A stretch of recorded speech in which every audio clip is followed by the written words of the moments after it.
Israel में रहने वाले मुस्लिमों ने भारत का नाम लेकर ऐसा बयान दिया है जिसे सुनकर आप हैरान हो जाएंगे। वैसे इस तरह का बयान ऑपरेशन सिंदूर के दौरान आपने भारत में भी जरूर सुना होगा। ऑपरेशन सिंदूर के दौरान भारत में ही रहने वाले कई लोगों ने कहा था कि पाकिस्तान ने पहलगाम हमला कराया ही नहीं है, अगर कराया है तो उसके सबूत कहां हैं। अब ऐसे ही कुछ बयान इजराइल से भी आए हैं। इजराइल में रहने वाले मुस्लिम अब बोल रहे हैं कि ईरान पर हमला करना ही नहीं चाहिए था।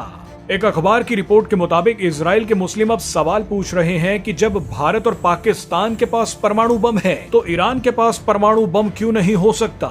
अखबार की रिपोर्ट के मुताबिक यरूशलेम में रहने वाले अहमद शराफत ने यह सवाल पूछा है। अहमद शराफत ने कहा कि दुनिया में कई देशों के पास परमाणु हथियार हैं। आप इजराइल, पाकिस्तान और भारत से ये सवाल क्यों नहीं पूछते कि उनके पास न्यूक्लियर हथियार क्यों हैं? ईरान ही आपके लिए स्पेशल क्यों है? मुझे लगता है कि इस वजह से इजराइल को ईरान पर हमला नहीं करना चाहिए था।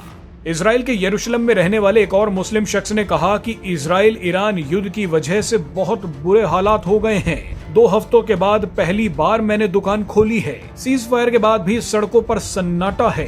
दूसरे देशों से यहाँ पर टूरिस्ट अब नहीं आ रहे हैं। एयरपोर्ट बंद है और लोगों को यहाँ आने से डर लग रहा है। मेरा बिजनेस 90% घट गया है। इजराइल के यरूशलेम से आया ये बयान ठीक वैसा ही है जैसे पहलगाम हमले के बाद कश्मीर से आया था। कश्मीर के कई स्थानीय लोगों को दुख है कि पहलगाम हमले के बाद अब टूरिस्ट कश्मीर नहीं आ रहे हैं। उनका बिजनेस चौपट हो रहा है।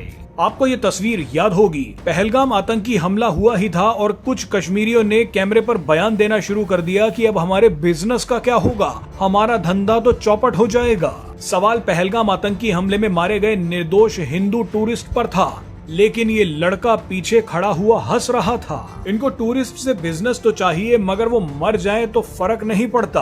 हाँ, औपचारिकता के लिए जरूर 4 मोमबत्तियां जला दी गई थी, मगर यहाँ पर भी लोग मोमबत्तियां हाथ में पकड़कर हंस रहे थे।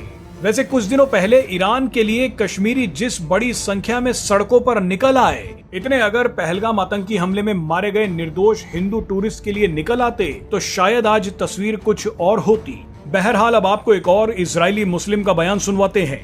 इनका कहना है कि यरूशलेम पूरी दुनिया का है। मैं राजनीति की बात नहीं करूंगा क्योंकि बाद में हमें ही दिक्कत हो जाती है। अब इनसे कोई पूछे कि इजराइल का होते हुए भी ये ऐसा क्या बोलना चाहते हैं कि इन्हें बाद में दिक्कत हो सकती है।